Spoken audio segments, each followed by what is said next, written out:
Thank you very much for the privilege of being here, and thank you for being here on a beautiful night when you could be out there enjoying it. And to come in with a subject that can be heavy at times, can be difficult and challenging at times. Honored to be here at this center for hope and healing. It's just doing such a fine ministry. I hope you learn more and more about this. Our goal is for me to talk for 50 minutes so you can sleep for 50, and then we'll have questions and answers near the end is the way they like to do this, because we're videotaping, and it's difficult to stop and get the discussion in the videotape. And I think we don't include the discussion so that people can share personally. Just for me, how many of you are professionals in the role of working with, ministering to psychotherapy? Could I see those hands, professionals? I'm going to get a picture of my audience. How many are in the midst of the wilderness, you think? And you're here out of your own sense of search in the wilderness? That's great. About half and half. That's perfect. I don't see your eyes because I see the light coming in on me. So we'll see how this develops. If you're in the wilderness or you've been with people in the wilderness, you may know about Tweetie Bird's prayer. Have you heard of Tweetie Bird's prayer? Let me read this to you. So far today, I'm doing all right, Lord. I have not gossiped, lost my temper, been greedy, grumpy, nasty, selfish, or self-indulgent. I have not whined, complained, cursed, or eaten any chocolate. I have charged nothing on my credit card. But I will be getting out of bed in a minute, and I think that I'll need your help then. You know that kind of day. My goal will be to talk about the wilderness in terms of that core dynamic of grief that's in the wilderness, dynamics of sadness, and then what happens in the wilderness through sadness and depression that helps us transform, and then moving toward healing, characteristics of healing. And I'll try to keep an eye on the clock even as we do some of that. A wilderness is any time in your life that you're letting go of something while searching to hold on to something. Now, the level of depth of that depends on your story, doesn't it? But it's that search for a promised life, search for a promised land, while letting go of that which you have known, sometimes whether good for you or not so good for you, such as in divorce, but letting go of what you have known, reaching out and searching is the wilderness that we cross. It faces the unknown. There's so many causes for the wilderness. I mean, from health changes to a terminal diagnosis, death in a family, a divorce. I have a child with Down syndrome, and I remember the desert of that, the wilderness of that, of making that adjustment in my own life. You know where you are in your wilderness between knowing and not knowing, and probably you're saying back to me, no, Tim, I don't know where I am. And that would be true evidence of being in the midst of it, being in the chaos of the wilderness. At the heart of the wilderness is this grieving process that we go through as human beings. And we'll be talking about this grieving process, but the way through the wilderness is into and through. And I must tell you, our culture doesn't like that. Our culture wants to go around the wilderness. We want to go over it. We want to find some joy to get away from it. But the way we heal is to go into and through the wilderness and experience and engage grieving. I define grief as the cognitive, emotive, behavioral, spiritual adjustment period after any loss or before a feared loss. Now, why do I use those fancy terms? Okay? Because the world thinks, I think, the world confuses itself and thinks that grieving is a feeling, emotional experience. It's all about feelings. Oh, no. Yes, it's about emotions. But it's about cognitions. It's about emotion. It's about behaviors. It's about the spiritual struggle. In cognition, sometimes you can't think straight. You can't think A plus B equals C. In the midst of the wilderness, your every thought can circle around to your particular loss, your particular thoughts, keeping you from being able to function the way you'd like to in your thinking world. Your emotions are like a roller coaster of anger, joy, frustration, sadness, depression, glee, believe it or not. And it's like a roller coaster, and you go up and you just don't know when this emotion is going to take you down because it's so sudden. It's important to remember that it involves emotions, it involves behaviors. Some people in the midst of a wilderness, in the midst of grief, sit and stare and cannot function. Others get hyper, can't sit still. In fact, we men are real bad about workaholism. And everybody points and says he's not grieving. Oh, yeah, there's grieving. But it's worked out in this behavioral workaholism, which can have its problems if you're trying to relate together in the midst of that. In fact, we won't go into it. We were talking about couples therapy earlier, but we tend to marry our opposites. Think people tend to marry the feel people. Feel people tend to marry the think people. And then we're mad after 18 months of marriage because they're not like us. Well, you double that in terms of the grieving, that each of us grieve differently. Everyone in this room grieves differently. But in this definition, you'll see spiritual changes and struggles between faith and doubt, hope and despair, courage and fear. And one goes back and forth wondering, can I make it through this wilderness? Where is God in the midst of this journey? Please understand that everyone goes through grieving and the wilderness differently. And because of that, every human being is helped differently. If I do in my ministry to another, or in my therapy practice to another, what I thought was good for me, I very easily could miss them because they're different than me. So to say, well, I know exactly what you mean, this helped me, I've been there, I'm not helpful. I don't know. Tell me more. Help me understand your perspective. Because in the midst of grieving, in the midst of the wilderness, the individual is the authority. You and I, if you're a professional, you and I, if you have a friend who's hurting, are only observers. And our goal, our task, is to get with them through their eyes, through empathy, through their view of the world, and try to come to understand how it is they do grief.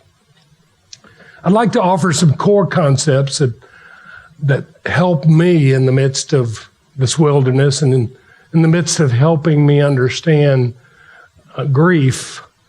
I'm the speaker, so I'm always right, correct? And at the end, we'll have discussion. But let me just share with you some of the core concepts of which I come from. I believe that grief is an unwanted gift. Grief is a gift. Please, I did not say the loss of your child is a gift. What I'm saying is that God has created us in such a way, He's given us a vehicle by which when we use the vehicle of grieving, we begin to enter the wilderness, to find the promised land, to begin to heal and find new life, transformation, transcendence again. So that when I say it's an unwanted gift, I'm talking about the dynamics of using grief. In a loss, our grief fills up the vacuum that is empty, that the loss has brought to us. Our emotions, our cognitions, our behaviors, our spiritual struggle fills up the absence, the vacuum. And we work with that vacuum, and we work with that vacuum until we can integrate the loss within us and rise up and live more fully. And we'll talk about that near the end as we talk about healing. I believe that grief is an expression of gratitude. That when we're choked down, when tears come, when anger forces its way into our lives and our behavior, our struggle with God, this is all the expression of gratitude. Now, this is hard to find sometimes, hard to understand. I don't mean you're grateful for your loss. You following me? Don't mean you're grateful for your loss. I mean, the very fact that you bonded with this person, bonded with this life, this job, this health, this person, and there is a loss there, is a process of gratitude, an expression of gratitude. We only grieve for those who we have a bond, a closeness. It was a meaningful closeness. So the reason I say that is so many times we professionals or neighbors, fellow congregation members, get busy trying to make people feel better rather than helping people express their grief and their gratitude through the pain. You've been there, haven't you? When somebody comes up and they're trying to make you feel better, what I've noticed about that is the grieving person shuts down, just stops, finds no permission, no empathic understanding in that role. So that our hope is that we can be with that person, help them express their gratitude to life and to God for that which we have lost, not because we've lost that individual or event. Grief takes us into the wilderness. Grief is an invitation to go into the wilderness and do transformation work, hard work. The struggle is like Israel. It's, where is the promised land? Where is the promised life? We go north and south, east and west. We cannot find it in the midst of this wilderness of grief. We struggle to find it. In the wilderness, we take the cream of life and we churn it into the butter of life. Now, many of us don't even know what churning cream into butter means. Anybody ever churn cream into butter in their lives? It's easy, isn't it? Not really hard work, is it? Oh, it's difficult, takes time. You did this kind of churning over and over. And does it suddenly come together in butter? Does it suddenly become butter, or does it curd here, curd there, and you just keep working it until you have a different form but the same substance? That is what's going on in the wilderness. In the wilderness, we are churning our life, we're churning our grief to where it literally transforms and transcends and curds slowly, not overnight, not in a month.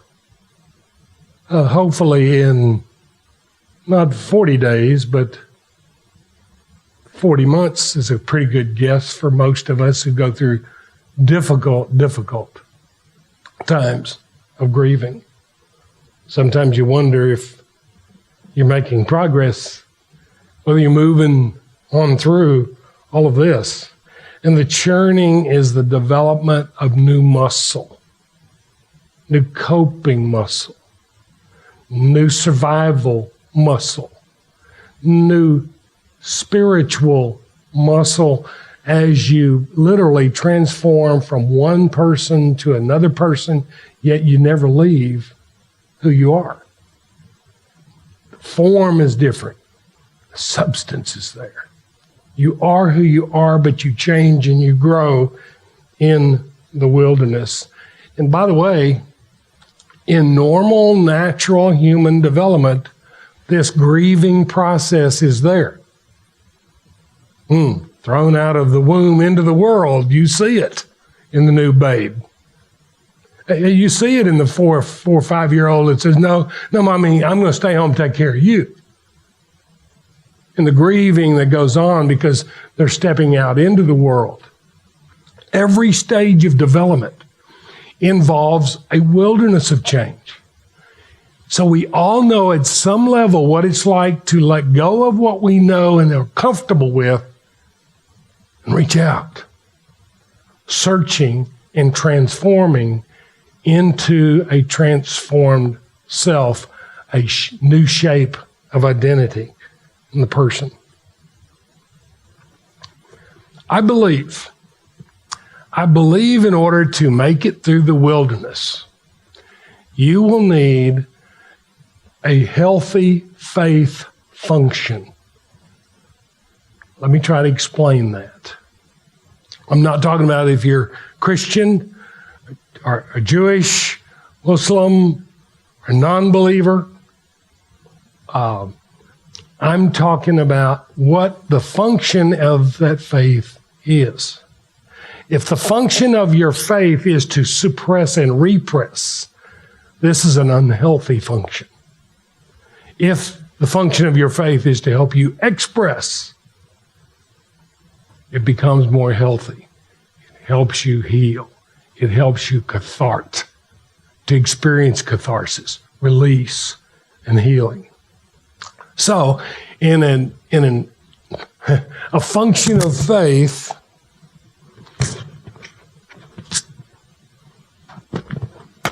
and I have big ears too. I don't know why it doesn't stay on there. A function of faith that is repressive and suppressive takes its beliefs, prayer, scripture, worship, might be music, might be yoga.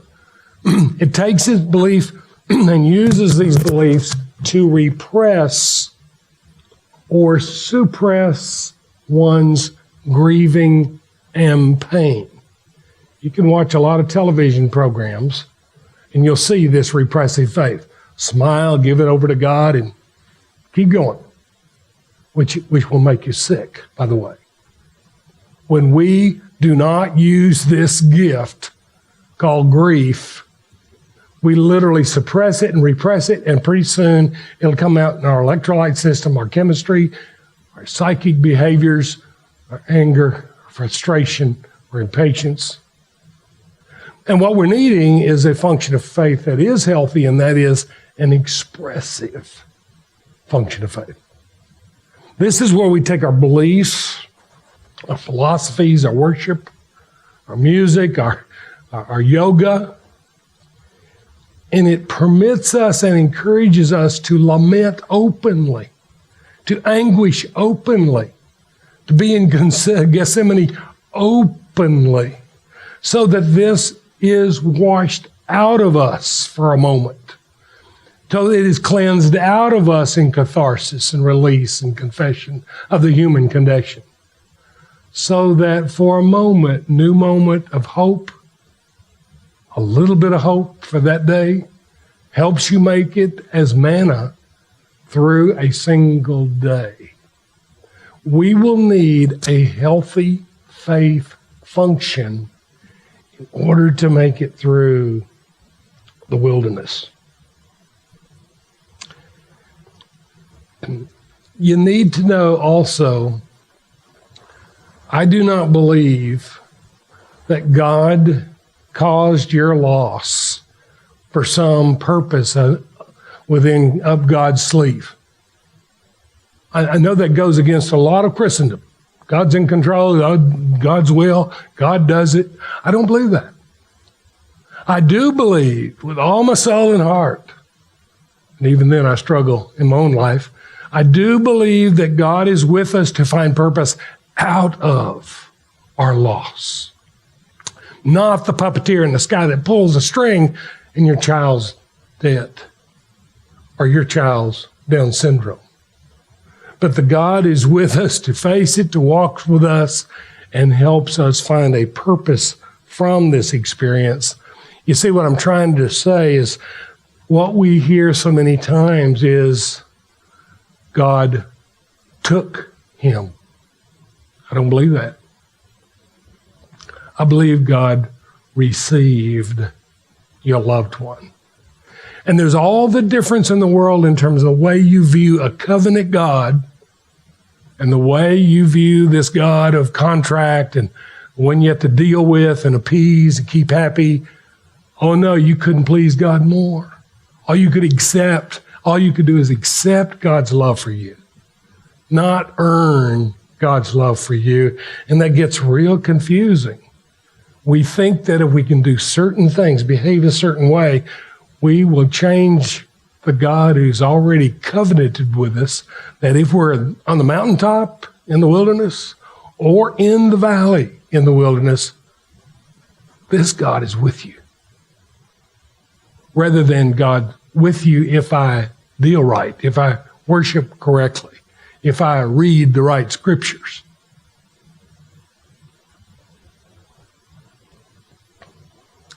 In order to make it through the wilderness, I think you will need sojourners. Now, you who are professionals are sojourners in my book. You'll read about the last half of the book. It's all about sojourners. But be ready, professionals. I really wrote it for the neighbor next door. That's the reason I wrote that book, because the world doesn't know what to say. When a neighbor loses a child or goes through bad health or a divorce. So I wrote the book so that I would take out some of the jargon that we often use, but it turned out the professionals still enjoyed it from time to time. But in the last half of the book, I'm writing about sojourning. How do you sojourn with one who's going through loss, who's going through grief? These are empathic people. Empathy is that capacity to see the world through the thoughts and the feelings and behaviors of another person as if it's your world, but it's not your world. That's difficult. That's a challenge. And that's what helping is about. It's to see the world, be with another person for 30 minutes a week, hour a week, over coffee, but to walk with them and to become a tremendous listener. There's a place in there that talks about listening partners and sojourning processes, in which how do we do this with another individual. In the wilderness, you will experience shock, disbelief. You will experience anger. And those of us who don't like the word anger, how about frustration, irritability, and impatience? People sometimes feel more permission. They think anger is wrong. But in this wilderness, you frequently are experiencing irritability, shortness, impatience. This can make it difficult for neighbors, a loved one, your children, because you're dealing with all these issues that are coming at you in the wilderness. You can't get through. At the heart of this irritability and this anger is this question of why? Why my child? Why? Now, if you think you're supposed to have an answer to that, you belittle the person's mystery. I've read the books, I've been to the seminary. I don't have an answer for that. The question is, can I sit beside another in the ashes and help them struggle with the mystery? Because the question why takes us to the edge of what we know and what we don't know, and that is the mystery of life. Do we have the capacity to sit with someone on the edge where the ashes are, where the struggles are, where the difficulties are? If they find permission to express their frustration, again, catharsis can be very helpful. Yes, in the midst of anger and frustration, irritability, those who cannot handle these dimensions of life frequently will back away. So even we grieving persons have to be a bit careful for certain individuals who are around us because they don't know what to do with their irritability. I've seen professionals, ministers that don't know what to do with the irritability and work so hard trying to talk them out of it instead of helping them talk out the frustrations. I want to talk about this pathway of sadness and depression for a little while. You are quite familiar with Psalm 23, the Lord is my shepherd, I shall not want. Well, folks, in the wilderness, you want. And if you'll go across the page to Psalm 22, you hear these words. My God, why have you forsaken me? Why are you so far from helping me? From the words of my groaning. Oh my God, I cry by day, but you do not answer, and cry by night, but find no rest. You know that, don't you? You've been there in the wilderness, those moments in which God is at a distance. You can't find God, to where 23 Psalm sounds good, but this Psalm, this writing really says this is where I am. Part of the whole struggle of sadness and depression that is there in the midst of the journey. There's a gift in sadness. You see, in sadness and depression, well, in the wilderness, we can't find God transcendent. We often can't find God transcendent beyond us. We want to, but we cannot. So we often withdraw within ourselves, within our own inner sanctuary, and do the work of change and growth and struggle. It can be dark in there sometimes. Let me try to put into words my words of what work is being done in the inner sanctuary during this time. Now, what I would really encourage you to do is to go home and write your own words, because these are my words, and this is different for everyone, but I'm trying to capture in these words how I view what happens in the sadness and the depression during this wilderness, this transformation process. Vision gives way to touch, sensing, and intuition. Thinking gives way to emotions and confusion. Tears may release and flow. Knowing gives way to unknowing. Masks facades give way to transparency. We are known. Adult logic often gives up to childlike regression, childlike behaviors and feelings. Our rational self gives way to wonder and mystery.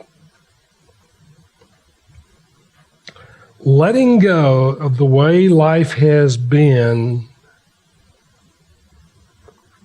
in the inner sanctuary, we begin to transform into the way life can be. Our penultimate hold on life, another,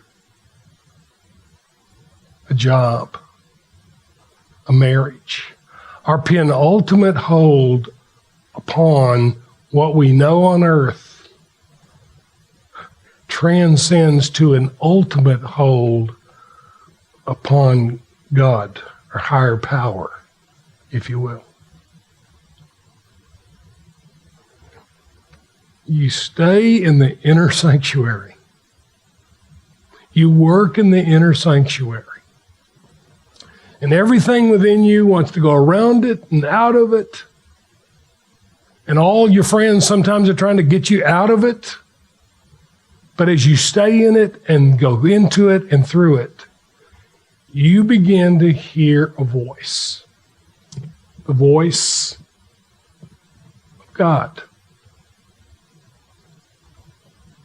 That voice is Emmanuel. God with us. You see, this transcendent God we cannot find. We go in the inner self searching only to stay in the desert, only to stay in the wilderness, in the storms and the floods, only to find ourselves hearing the voice of Emmanuel, that God is with us, and we realize that we are a new creation. We're becoming a transformed self, a new identity in the midst of this wilderness, so that we are born again to realize that we are carved in the palm of God's hand. Now, please, these are my words. You don't have to believe this, because everybody would describe this with different words. You see what I'm trying to say to you? I encourage you to go into your wilderness. I encourage you to go into your inner sanctuary and write or think or reflect on the experience. And maybe it won't be Emmanuel. Maybe it'll be another dimension of your faith that somehow wraps around you and holds you for a moment, for a day, for a week. And over the process of grieving, you begin to stand again in resurrection and live life. Live life again, but this time more fully.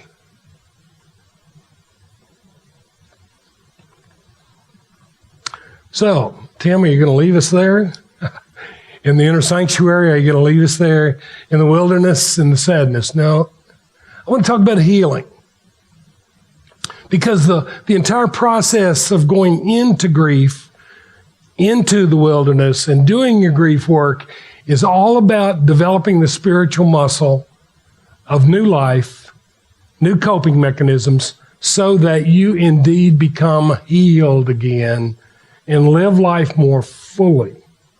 Again, I've tried to find words. Again, these are my words and not your words, that you would say it totally different. But as I'm working with people in the counseling room, and sometimes I wonder how in the world they make it through this. A 3-year-old I'm thinking about who was hit in the head by a golf ball in their backyard swimming pool, and they swore they'd never, ever let that child go outside without them. I'm thinking of people that I thought, they'll never make it through this. And somehow, they do. There are certain characteristics I listed for that say to me, this person is beginning to rise up. This person is beginning to heal. This person is beginning to find the promised self, not land. See, land is exterior. If we think healing is when we find another human being outside of ourselves to heal us, we missed it. The healing is within as a promised life again, not a promised land out there, because once we transform and have the promised life, we'll embrace the land. We'll embrace the world around us. But we got to let go of the stringent codependency that says, if I can just find, then I will be healthy. Then I will be happy. If I will just find the right person, perfect health, right job, then, when really what we're working on is this healing within self. So I'm using words again. And these are characteristics I look for. I want to name them, talk briefly maybe about one or two of them. I've noticed, particularly in death, when a loved one, a spouse has died, there is a release of glorification. I don't know if you notice, but when somebody dies, this somebody is suddenly a perfect human being and walks on water. But real healing is when you begin to say, oh, he was an old jerk, just like I'm an old jerk some days. He was a human being with weaknesses and strengths. And you stop glorifying that person and beginning to love that person as human, who lived in a divine human dilemma just like you and just like me. Not every thought in this process now takes you back to your loss. Have you noticed that in your grief? Every thought, every discussion, it seems to keep taking you back to your loss. Well, in healing, you realize, I'm not going back to my loss all the time. Doesn't mean you don't go back there and do some work from time to time, but not every thought, not every activity takes you back to that moment, that loss. This person embraces and lives with mystery. So the healing doesn't mean you found out the answer to why. It means you came to the edge of known and unknown, and you chose to live with the mystery, and you live it in faith.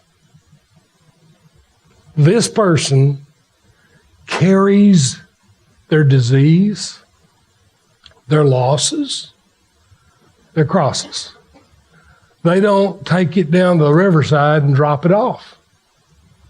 These people are unbelievable, the way they carry their cancers, the way they carry their losses, the way they embrace the disease and rise up to live on in spite of, and to live fully.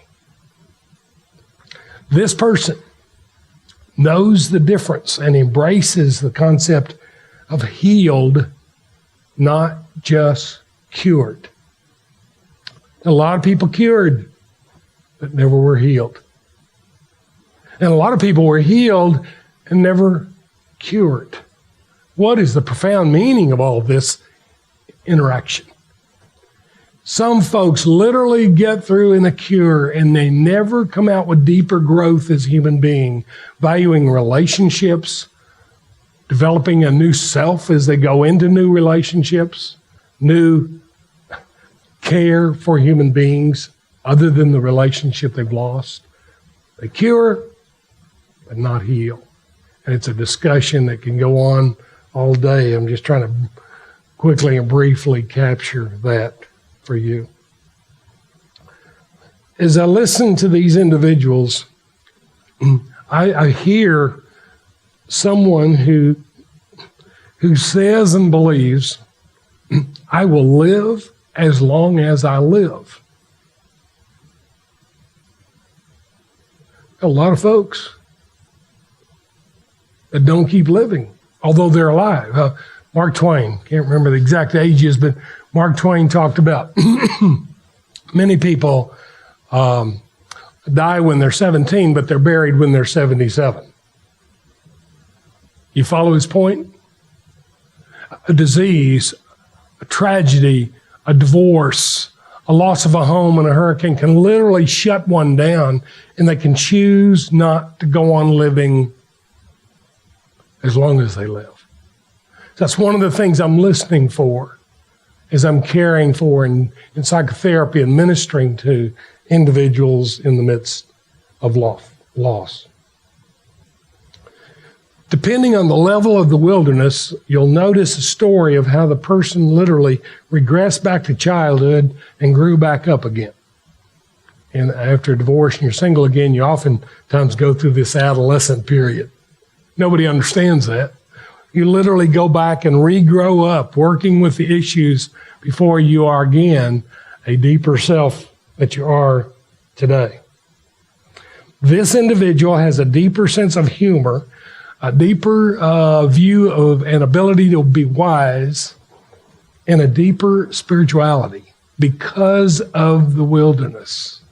They've grown, they've deepened in the midst of it. They have the stronger coping, emotional, spiritual muscles than they had prior to the experience, and literally carry those muscles into the future. And yes, I know, there are some people who never, ever develop the muscle in the wilderness or in their life. They somehow get locked down. But in healing, you see this development of the person. You'll notice also, for this individual, the location of God changes in their stories. They're telling you stories, and if they're a faith person, oftentimes God was back there when? God loved me and was good and with us back then. Or maybe someday God will be out there with me. But you'll notice as they tell the story, you know, Tim, I experienced God with me yesterday. And that's just one moment, one turning of the point, taking that turn in which the individual is beginning to grow, and you hear it in the location of God in their stories. This is an individual who has really gained in their capacity for gratitude. I don't mean thank you for passing the biscuits. I mean, these individuals, once they get through the wilderness, begin to heal and find that promised self, they begin to value others, value self, value other children, and maybe because and if they lost their own child, they value more fully so that people become gifts to them rather than people that make them into something the other individual becomes a gift to them. You are a differentiated self and soul. Now, what does that mean? That's heavy duty. Differentiation means, well, Scripture. We are in the world, but not of the world. That's a differentiated statement. Here is an individual has learned, I am in the relationship, but now I'm not of the relationship. I am the father of a child with Down syndrome, but I'm not of. I am divorced, but I am not of. I'm differentiated in the sense that my soul is separate, my heart is separate, and I've internalized that love. Now, in this process, in this grieving process, in this work in the wilderness, one is internalizing and integrating past relationships into the self so that they can love others more fully in the future. I remember her. She had lost a husband, been 2.5 years. Some friends wanted her to go out with their friend. They set up the date. She goes on the date. She's in therapy now for a good long time. She comes in the next week and she tells me the story of going back in her bedroom and getting a pillow and hitting the bed and angry and crying and falling apart. And she looked at me and said, I'm not making progress. I felt like I was leaving John. See, she had a good time. I said, oh no. You're taking John with you. You're internalizing John. And you will go on, whether you choose to ever be married in a relationship again, you will rise up and become a more fully caring person because of his love, because you have internalized him within you. You are not leaving him. Because that's how it felt to her. Real, true healing are not all the tears that become the tribute, but it's laughing again, it's loving again, it's loving more fully and wholly. And that becomes the memorial to the person you have lost. Remember, as long as you live, you'll I call it peekaboo losses. You have peekaboo experience and you'll go back and rework some things and you'll feel it again. But you will stay there. You'll stay there for a while, a day, work with it, come back out. So there are those times in your journey in which you go back and squeeze the turnip to get a little bit more out of the turnip, or you go back and churn some more of the cream into butter. But in the midst of this, the transformation takes place if we are willing to enter the wilderness, if we're willing to enter the gift, the unwanted gift of grief that is amidst our lives. So, these are my thoughts